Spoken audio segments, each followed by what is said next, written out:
సంపద సృష్టించాలి, ఆదాయాన్ని పెంచాలి. ఈరోజు మీరు చూసినప్పుడు మెడికల్ కాలేజీలు కూడా కొంతమంది కావాలని రాజకీయం చేసే పరిస్థితికి వస్తున్నారు. ఏదైతే ఈరోజు ఒక రోడ్డు ఉంది, రోడ్డు మనం ఏం చేసేది పీపీపీ మోడల్లో చేస్తాం. 10-15 సంవత్సరాలు వాళ్ళు రన్ చేస్తారు, రన్ చేసి మళ్ళీ ప్రభుత్వానికి అప్పచెప్తారు.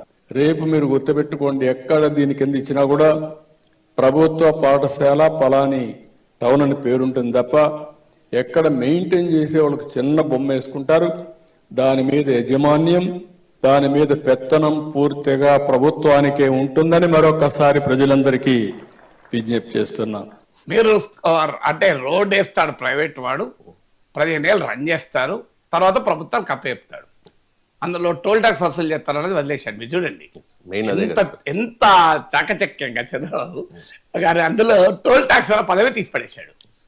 అంటే ప్రైవేట్ వాడు రోడ్ వేస్తాడు, రన్ చేస్తాడు, తిరిగి ప్రభుత్వం కప్పచెప్తాడు. వట్టిగా నేను రన్ చేస్తాడా, పల్లెకి రన్ చేస్తాడా, ఒక డబ్బులు పెట్టి రన్ చేస్తున్నాడు అంటే ఏంటిది, టోల్ ట్యాక్స్ వసూలు చేస్తాడు. అది చెప్తలేను.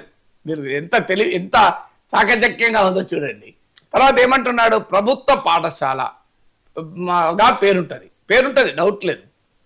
చిన్న బొమ్మ వేసుకుంటాడు, రన్ చేస్తాడు, ప్రభుత్వం కప్పేది. ఎట్లా రన్ చేస్తాడు, మళ్ళీ టోల్ ట్యాక్స్ వసూలు చేయాల్సిందే కదా. అంటే క్లియర్గా రేపు ఇక్కడ వైద్య కళాశాలలకే పరిమితం కావడం లేదు, రేపు స్కూళ్ళలో కూడా పీపీపీ తేబోతున్నారు. ఆ స్కూళ్ళలో పీపీపీ తెచ్చేటప్పుడు ప్రభుత్వ స్కూల్గా ఉంటుంది, ప్రైవేట్ వాడు రన్ చేస్తాడు, ప్రభుత్వం కప్పచెప్తాడు. కానీ ఆ టోల్ ట్యాక్స్ అన్న పదం చెప్పరు.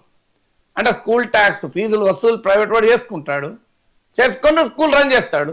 ఇప్పటిదాకా మీరు ఇస్తున్న అమ్మ ఒడి, ఆ తల్లికి వందనం ఇక ప్రైవేట్ వాళ్ళకి వెళ్ళిపోతుంది.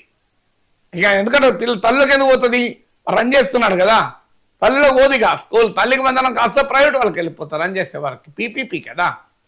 సో ఒక భావితరాలకు ఏం సినిమా చూపెట్టబోతున్నారో అర్థమవుతుంది కదా.